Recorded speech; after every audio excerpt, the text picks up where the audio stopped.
É tão interessante as ilustrações que o apóstolo Paulo utiliza para falar sobre o que significa a caminhada cristã. Como é que devemos proceder para estarmos tendo uma vida de intimidade, de obediência e de serviço ao Senhor.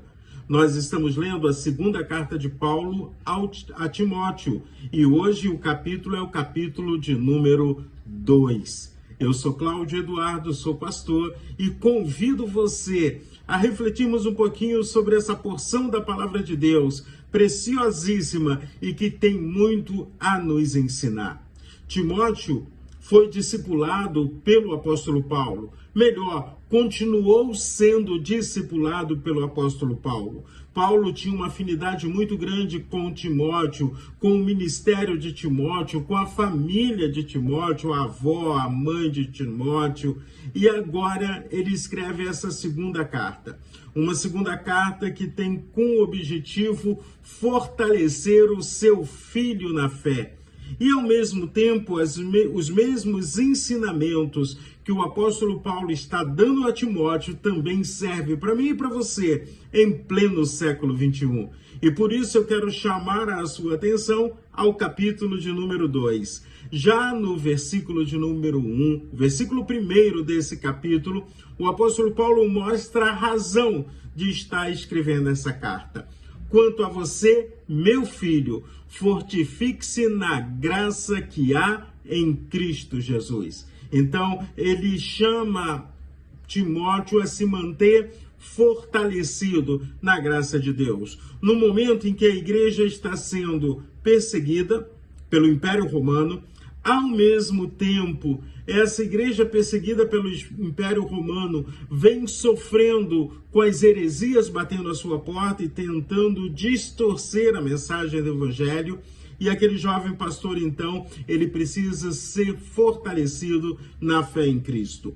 Paulo está preso em Roma e nessa prisão, que é a última prisão, porque da prisão ele é levado para o martírio, ele então convida Timóteo a visitá-lo, mas fala: não tenha vergonha de mim, não tenha vergonha do evangelho que eu prego e que você deve pregar, não tenha vergonha de seguir a Jesus Cristo como Senhor e Salvador. Na sequência, ainda no capítulo 2, nos versículos de 11 a 13, diz assim: fiel é esta palavra, se já morremos com ele, também viveremos com ele. Se perseverarmos, também com ele reinaremos. Se o negarmos, ele, por sua vez, nos negará. Se somos infiéis, ele permanece fiel, pois de maneira nenhuma pode negar-se a si mesmo. Então, observe a forma como o Evangelho, Jesus Cristo, é apresentado. Paulo está indo para a morte, o martírio. Timóteo também, alguns anos depois, será martirizado. Mas a morte não é o fim, porque nós estamos com Jesus, perseverando em Jesus, reinaremos com Jesus, viveremos eternamente com ele. Mas eu chamo a atenção sua à fidelidade. Ou somos ou não somos fiéis a Deus, mas Jesus Cristo é fiel. Fiel às suas promessas, fiel ao que ele planejou, fiel porque ele nos ama e nos ama com uma intensidade tremenda. O apóstolo Paulo continua ensinando a Timóteo como é que deve ser o comportamento de um cristão.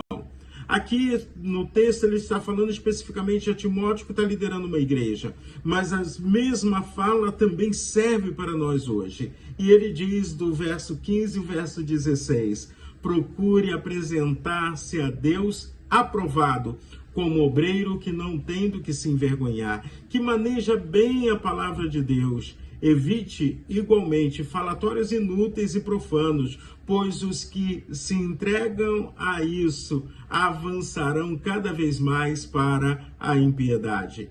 Procure se apresentar como aprovado, e para ser aprovado eu preciso manejar bem a palavra da verdade.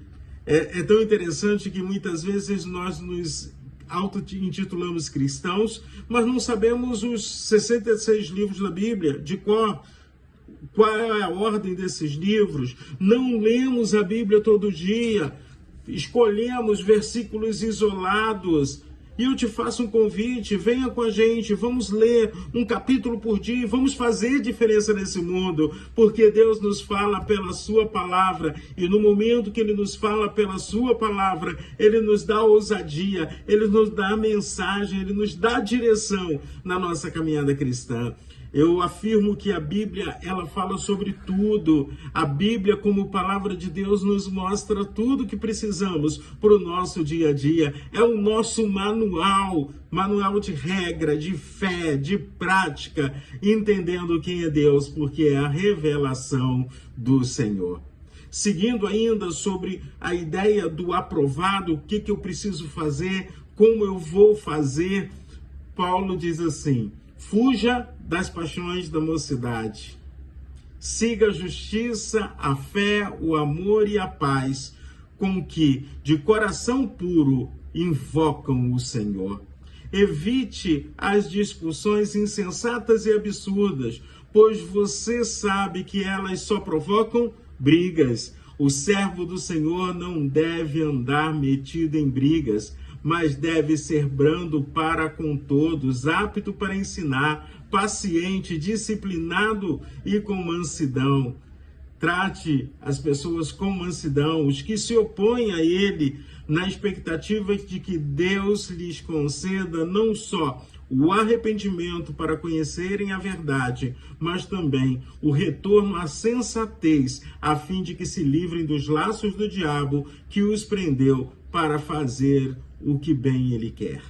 Então, quando a gente olha para essa instrução, eu digo para você, fugir das paixões da mocidade é porque muitas vezes nós não pensamos muito, queremos agir. Na mocidade nós vamos pelo ímpeto das emoções, mas nós somos seres racionais.